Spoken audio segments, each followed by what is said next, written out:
Well, though, very happy to have back on. It's Jessica Denson, host of Lights On with Jessica Denson. She has been advocate organizing events, and she has another one coming up July 17th that she's playing a big role in, Good Trouble protests. So, Jessica, it's good to have you on, my friend. Hey, always great to be with you, Dean. By the way, I saw you do an interview in Spanish. You speak Spanish? A veces lo hago, a veces, pero It normalmente means trato de hacer inglés porque mi español no es perfecto. Yes, I don't know what any of that sometimes. means. I know El Niño está bajo el avión, which is the boys under the plane because it was in my Rosetta Stone. Okay, It was okay. but I don't know. All right, so well, that's like went to see some of your episodes of your show to prepare for today. Like I always look at people's stuff and what they're doing, and I'm Nice. like, she's actually speaking Spanish here. So, all right, my friend, let's talk about you were just working on campaigns, doing different things. You've become an activist now, like in organizing and traveling around doing hands-on events. And I saw you Yes. were July 4th in Miami, a big protest there. What can you share about the people at these events and what is going on? Like, what's the feeling? What's the vibe? Are people worked up? Are they ready to continue to fight? What's going on? They are so worked up, Dean. Listen, I want to bring this up. This is a point that I've been making, and I feel like the whole media establishment, Democratic base, everybody needs to hear this right now. I don't know if we've talked since I was in LA, but when I was No. in LA for No Kings, 200,000 people in downtown LA, I had the opportunity after my speech to get up on the truck we were going through the city with and say, does anybody here not want Donald Trump removed from office? Complete silence. I said, does everybody here want Donald Trump removed from office? 200,000 people in the streets of downtown Los Angeles screaming and cheering for this man's removal. The Tea Party, you remember the Tea Party, Dean? Of These course. Mhm. people were a sprinkle of people that would meet in a park every once in a while and were just really, really loud and obnoxious. We have 10 million people in the street every time we summon a major protest, and the Democrats cannot harness that power to get this illegal criminal administration out of power. I mean, the energy is incredible, Dean. Even in Miami, it wasn't a huge event because it was pouring rain, but those people are Oh, troopers. The people that are committed to this movement are troopers. We stood out there in the pouring rain, fended off literally Enrique Tarrio in a chicken suit. I kid you not. It was incredible. Every single one of these events is incredible, and this power is undeniable. We simply have to acknowledge it. Enrico Terrio was the former head of the Proud Boy who was convicted of seditious conspiracy, who should be in prison for about 18 more years, but Trump let him out because that's what Trump does, because he helped him with this January 6th attack on the Capitol. So the but The guy's a harnessing the content energy creator right now, Dean. That's all he is. He's no proud tough boy. He's like literally a content creator. for, well, and he might find an audience and he might make money off it. That's the world we live in Yeah. today. So Yeah. when you say harness the energy to win elections, the first elections we have coming up are going to be November of this year in Virginia and New Jersey. It, but am I sensing from you that you don't think the Democrats as a party are harnessing it? They're not tapping into it, or they're not doing things that are inspiring more energy? Like, tell me what you mean No, I by that. mean, repeatedly, the Democratic Party lets me down. Granted, there Mhm. are people coming to the right side. On Lights On, I kind of like will take an issue and I just own it. And one of those issues that fell into my lap was impeachment. And I feel like I've been one of the few, I'm sure you've been covering it, but I feel like there's just this massive, vapid absence of coverage on impeachment when we have a man who commits impeachable offenses every single day. And so I've been covering it a lot with Representative Al Green, John Bonifaz, who they almost have 1 million signatures at Free Speech for People. I know you've got Hmm. Susan from Free Speech for People coming up on your show.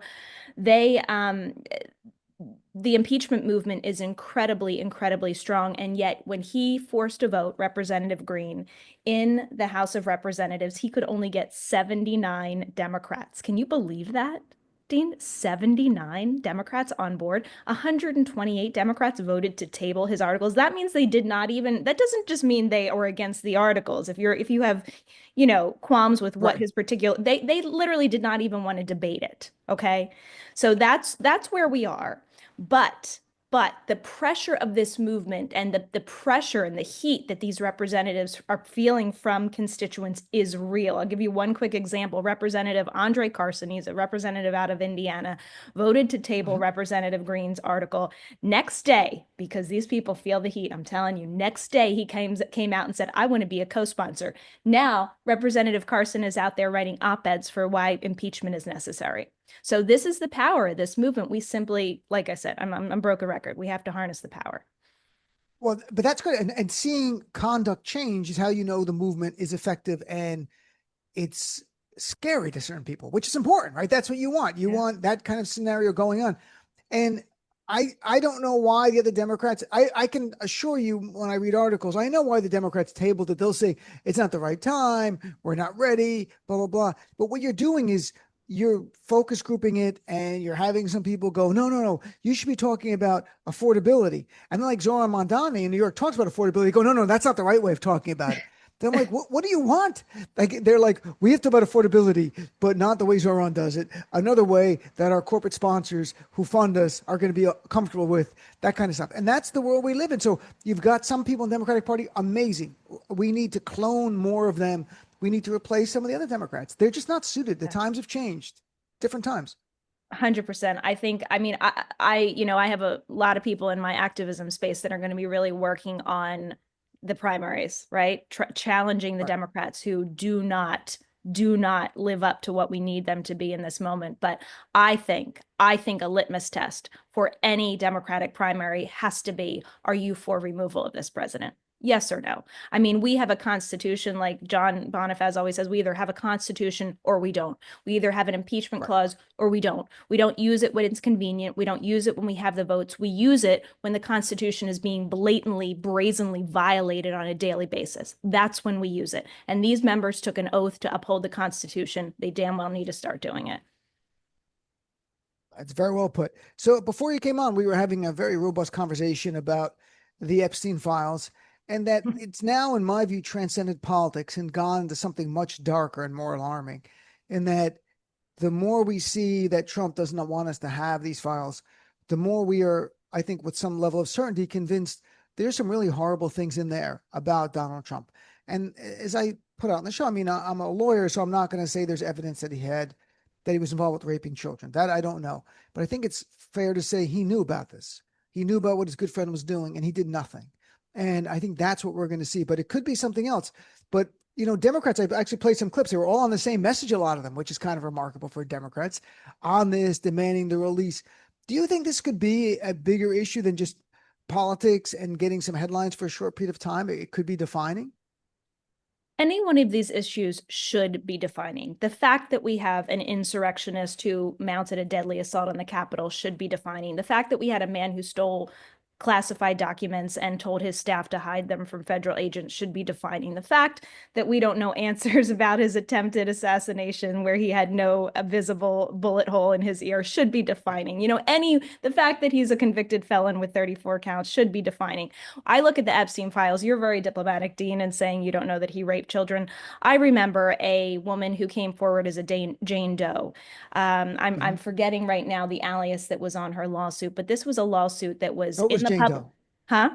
It was actually, I was just reading some of it for listeners. It was actually Jane Doe, which is a term of art, which they'll use.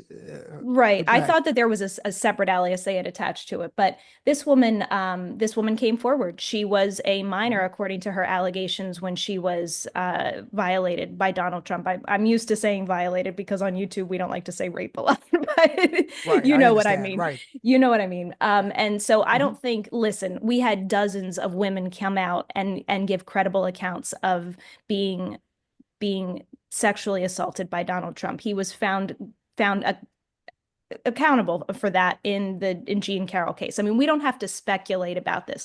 I hope it's a breaking point. Listen, anytime we get to one of these things where you see part of the MAGA constituency start to peel off, you're grateful. You're grateful, and at the same time, you're like, did you miss, the other 50 million red flags that came before this? But but it should be. It absolutely should be. It should be something that they shouldn't let go of, just like they don't let go of any of his crimes. These aren't distractions. This is the criminal that we're dealing with in the White House, and we have to be very, very bold about how we call him out. It's also interesting, though, Jessica, when you paint this picture of what Trump has done in the base was not trouble. Trump knows that as well. He knows they didn't care that he attempted a coup. They didn't care that he sexually assaulted women, that he bragged about on the Access Hollywood tape, that he's been horribly sexist, that E. Jean Carroll, the jury found that he sexually assaulted her and that the judge said it was rape. He knows they're fine with all of that. So the question is, what's in this file that's worse than that, where he doesn't want that out? Because if it was of the same level of that, he'd be like, you release whatever you want. I don't care. Instead, he gets very defensive last week. He posts on Saturday, very move on. This is our enemy's work. Stop talking about this, that kind of stuff. What's ever in there in his mind, right or wrong, is worse than that other stuff he just laid out. Well, you look at what are the issues that MAGA has championed, and it's supposedly pedophilia, right? Which Right. is so ironic Mm-hmm. because there's so many pedophiles in the GOP, let's be real. But this is the issue that they have championed. So it's a really hard to reckon with this. If there Right. is, and not only that, but he's been, I mean, this is how the lack of self-awareness with these people, just like Enrique Tarrio showing up in a chicken suit. Donald Trump for years has been saying that the Epstein file was going to implicate his political enemies. And all of the MAGA talking heads have been saying that the Epstein file was going to implicate his political enemies. We all know, Right. though, that the time that Jeffrey Epstein died in prison and the time that he was this catch and kill, it really was a catch and kill in the first administration. That happened under Donald Trump. Didn't happen under anybody else. Okay. Very Mm-hmm. transparent as to why this may happen. So I think the chickens are really just coming home to roost here. And I think that on the issue of pedophilia, because there's been such a drumbeat in MAGA and the QAnon space and all of that about pedophilia. How could they reckon with this one, right? How could they? And it's a great point that you make that Donald it was under Trump's first presidency that Jeffrey Epstein was charged by the U.S. Yep. attorney that Donald Trump had personally appointed, and that he was in a federal prison, part of the Trump administration's federal prison. And that's where he killed himself, allegedly. Who, when he just like a week and a half before that, attempted a suicide. At least there were rope burns on his neck and a rope there. And somehow they just let him out of suicide watch in a really short time after that. So, and only because of Trump's ability to mislead and his base wanting to believe it was Bill Clinton, like Clinton killed her. The Hillary or Bill Clinton killed Epstein when it was the prison run by Trump under Trump's watch by his own U.S. attorney that he personally appointed. This was a Trump operation from beginning to end. And it's remarkable that somehow on the right, they're like, you see, it was the Clintons, the Clinton death count. And I remember that vividly. I went back and I read some stuff about that. I'm like, oh, how did they even do that? And that's because Trump cheerleaded that lie to his own base. And they're like, yeah, you're right. When it was all Trump from beginning to end. It was all him. It was all him. And I'll just say, for you say what's going to let them out. And your viewers probably know from my appearances on here before, I used to be in that echo chamber. Okay. The Fox News propaganda machine, and now with all of the other, right-wing outlets is extremely strong. It's a hypnosis, mesmeric environment that deflects and projects onto the enemies everything that they are guilty of. And so people are subjected to this 24/7. So if you wonder why they haven't woken up yet, and I remind myself of this is why. And it's also interesting, before he came on, I mentioned that, last week Fox News was even talking. They had people on air, including contributors, criticizing not Trump, but the DOJ, because they're not allowed to say anything Yeah. bad about Trump. Now they've stopped. It's Now, always the now you're people not below allowed to him, say, right? right. Now they've stopped. They're not allowed to say anything. At least that's what they're reporting so far. I don't watch it. I just see media articles about what they've been. So since Monday, after Trump said stop talking about it, Fox News complied because they are state media and they're not talking about it. Now, maybe someone will break and talk about it. We'll see. But this is still building, and I don't know how it goes away. So, shifting gears, on your show recently, I saw an episode, you were talking about what was happening in Gaza. Well, most of the corporate media is not talking about it at all. They really don't want people to talk about it or even cover it. And, we've had discussions before about the horrificness of what happened in Gaza and what's continuing with children being killed in the West Bank, an American who's a Palestinian heritage, be like Yep. me going back, getting killed, and the U.S. government doesn't even care because he was killed by Israeli settlers, so that's okay. even though he's not an American, it doesn't matter. But, recently Netanyahu was in DC and there were Democrats who went to a photo op with him. I mean, it's one thing to vote a certain way, but to stand next to a man charged credibly with war crimes, and he did commit war crimes, there's really no dispute about it, and be a Democrat and want to take a picture with him is everything that's wrong. The people problem with the Democratic Party, that's it. And it was a small number. I want to be clear. Overwhelmingly, the Democrats didn't. Even Fetterman wasn't there, which was kind of surprising. Yeah. But the other ones were there. And I'm like, why would you want to take a picture with a war criminal? A war criminal who's committing genocide. Yeah, I'm looking right now, just toggling over to an op-ed that I think was published today from a genocide scholar, Yeah. Omer Bartov. He said, I am a genocide scholar. I know it when I see it. This is a genocide. This is a moral abyss that collectively the world has allowed to continue in 2025. It's like I think I might have, talked about this with you before, the irony that we are dealing with, a resurgence of fascism a la Germany in the 30s, and then are having an actual Holocaust being committed in Israel by someone who uses the cloak of the Jewish religion, who I would say has nothing to do with the Jewish religion. And I am always so grateful for the Jewish activists who are speaking out against Mm-hmm. this, because they are very clear that this has nothing to do with their faith. But yeah, there's no excuse for this. There's no excuse for platforming Netanyahu any more than there's an excuse for platforming or legitimizing Donald Trump. It's completely unexcusable. It's heartbreaking, and yet certain Democrats, and that's part of it. I mean, in the 2024 election, and there's a book coming out now that actually deep dive from what I saw, and I haven't read the book. I saw the article a little bit on how Gaza and the Democrats' support for the war had an impact on the 2024 election. I don't want to reopen the 2024 election by any stretch of the imagination, but I'm hoping that Democrats will learn and that listen to the base. And that's something they don't always do, which is also the weird thing going on with Jeffrey Epstein, that the base wants the files and Trump and the elite are saying, nope, shut up. No more files for you. You don't get any files. It doesn't work. I mean, we saw it with our situation with Gaza, and we see it now with polling showing, and I'm sure you saw it, only about 27% of Democrats are happy with the Democratic leadership right now. 60+% wanted to change, and the others are just not focused on what's going on, I guess, because they had neither answered to the one side or the other. You can't ignore the base, and I hope Democrats going forward are going to listen, and that's what inspired every action they take should be what inspires our base to come out more, to knock on doors, to vote. That's not in their calculation for some of them, and some it is. Yeah, I know. I know. I'm really frustrated, as you are probably, by like fundraising emails every time they do some performative stunt or some, thing to get attention for themselves when they haven't actually, backed impeachment, forced a vote, objected to unanimous consent, demanded that the Senate have a quorum call before they approve some insane Trump appointee. They have so many tools in their toolbox that they're not using, and we don't have to wait until the midterm until they have numbers to use any of their power. They have power to use right now that they're not using, and we must hold their feet to the fire now. And I'm chatting with our friend Jessica Denson, host of Lights On with Jessica Denson on YouTube, which I really recommend. People should check that out. So July 17th, I know you're working Yeah, nonstop on I this, am. the Good Trouble protest, This is and it's true. going to be in DC. Like it's going to be in different places. I know they're doing one in New York. I just got an email from my friend from the New York Immigration Coalition.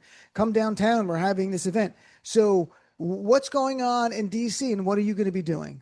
Absolutely. Yeah. DC is a major event. Of course, this is in every city across the country. So find the one where you are and get to it.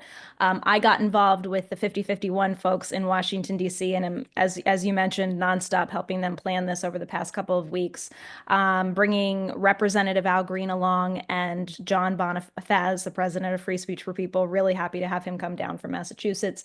Did I mention last time I was here, I formed the Removal Coalition to amplify groups that are committed to constitutional removal? I think so. It rings a Okay. bell, but All right. All okay. right. I can't keep track of timing. So the Removal Coalition and 14th Now, my original organization that was for enforcement of Section 3 of the 14th Amendment, are partners on this. My goodness, we're probably up to 20 partners at this time. A lot of local DC groups, which is amazing.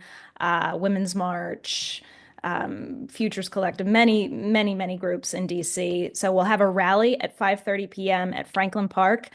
It'll go for about an hour, hour and a half, and then we're going to march out through the streets of DC, heading towards the African Ah, American Museum and going by the White House. So I mean, there have been marches up until now, but I think this is really the first major march in the nation's capital. Highly suggest you join us if you can. Also, 10 a.m., I will be with my friend Cliff Cash, comedian Cliff Cash, and the Resistance Center focused on impeachment and removal outside of Union Station. The group is called Flare, and we are leading congressional office visits at 10 a.m. into the Capitol to that demand same day, July 17th. same day, July 17th, 10 a.m. So we'd love So to the see it. morning you guys are going to go and Yes. talk to Democrats, I assume. And And Republic, everyone, yes. oh, really? Oh, yes. Oh, And yes. then the evening is 5:30. And again, it's called the Good Trouble Protest. So people can look up for anywhere in your city, depending where you are. And that's just 2 days away, folks. I mean, today's Tuesday. Yes. We're talking about Yes. this is Thursday It's happening Thursday. there. Yep. And it's really important. I mean, I know it's a weekday, but it's really important to have these events, especially in DC, on a weekday when these members of Congress are here, when business is in session, to really show up and reclaim this. And I just to point out something about John Lewis, who this day is in honor of. I Right. always think back, Dean, to an interview he did in 2017 when Donald Trump was president-elect.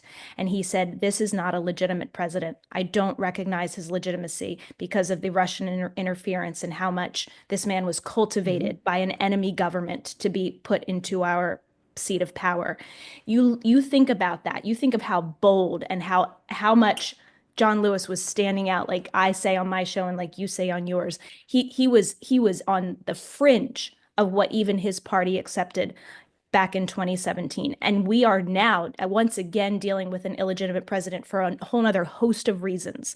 I would implore anyone who invokes his name on July 17th or any day, frankly, not just to talk the talk, but to walk the walk. Stand out like John Lewis. He would be leading the charge for Donald Trump's removal right now. And that is what we should all be doing. Amen. And by the way, you mentioned Representative Al Green's going to be there. Have Yes. you gotten a good response from other Democrats? Are you going to have any other Democratic members of Congress there? No, and the reason why is because this was really the focus of this event was really to amplify the people's movement and not the electeds movement. And I was Okay. so Okay. happy. Sure. I was so happy that they were on board for bringing Representative Green in because he really has stood out on this issue. He has was ushered out of Congress at the State of the Union. He has been the only one to force a vote on impeachment. He is unique in the position that he's taken, and he's actually going to even lead us in the march. So it's going to be a really symbolic, kind of historic moment to join us with. And I'm really grateful and honored to be part of it. Representative Al Green takes no crap. He is fighting No. all the way. He's not focus groping it, folks. He's just fighting. And if people want to find out more information, Jessica, about the protest, where can they go? You can go to 5051dc.com. You can also follow me on socials at Jessica Denson 07. You'll see all the events that I'm taking part in. And yeah, just show up for us on DC on the 17th or where you are. Do it wherever you are. I- If you're in the DC, Maryland, Virginia area, there you go to big protest this Thursday night. Yes. It'll be during the show, actually. So if people go, they should call in and tell us what's going on. Yes, for Well, thank sure. Jessica. Thanks so much for being on. It's always great chatting with you. Keep My up the great pleasure. work, and I wish you the Thank best you. with Thursday's rally. And we'll talk about it on the other side, see how it went and what you learned from it and what you can share. Sounds great. Thank you so much, Dean.